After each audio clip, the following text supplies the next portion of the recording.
ఈ సినీ నిర్మాణంలో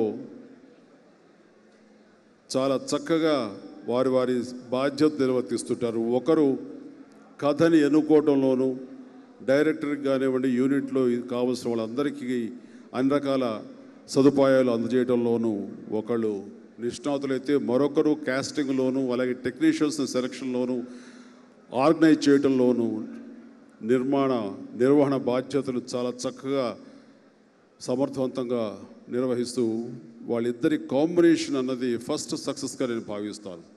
అంత అండర్స్టాండింగ్గా వెళ్తారు. నిర్మాత అనేది ఏ సినిమాకైనా సరే ఆయువు పట్టు లాంటిది.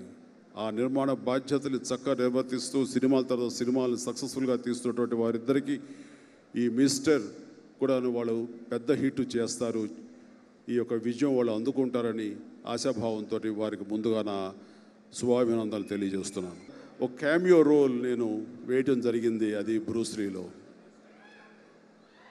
ఆ చిన్న క్యారెక్టర్ వేయాలని పట్టుబట్టింది సీను వైట్ల. నిజం చెప్పాలంటే రీఎంట్రీ చాలా కాలం తర్వాత నాకు ఖైదీ నెంబర్ 150 అని అంటారు, కానీ దానికి ముందుగా మచ్చుతునగ్గా నాకు బ్రూస్లీలో ఆ లాస్ట్లో ఆ గెస్ట్ రోల్ ఇచ్చి నన్ను నేను తెర మీద చూసుకుని పర్వాలేదు మనం చేయొచ్చు సినిమా అంటే ఒక భరోసా కలిగించిన వ్యక్తి సీను వైట్ల. దానికి ఆయనకి నేను సభాముఖంగా ధన్యవాదాలు తెలియజేస్తున్నాను.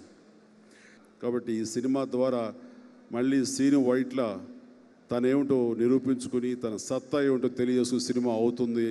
ఆ రకంగా అతనికి సినిమా విజయవంతమైన సినిమా కావాలని మనస్ఫూర్తిగా నేను నా యొక్క శుభాభినందనలు తెలియజేస్తున్నాను. And all the best Seenu గారు. ఈ చిత్రంలో పనిచేసిన ప్రతి ఒక్కరికి, ప్రతి యూనిట్ సభ్యులందరికీ, టెక్నీషియన్స్కి పేరు పేరున హృదయపూర్వక అడ్వాన్స్ విషెస్ తెలియజేస్తున్నాను. I wish each and every one all the best. Thank you very much. And Srinu Vaitla గారు ఆల్ ది బెస్ట్ అండి. Mickey J mayor, you gave really good music. Thank you so much. And మా అన్న చాలా అందంగా ఉన్నాడు కదా. నాకు తెలిసి ఇప్పటి వరకు మా అన్న చేసిన మూవీస్లో ఇది నా ఫేవరెట్ లుక్.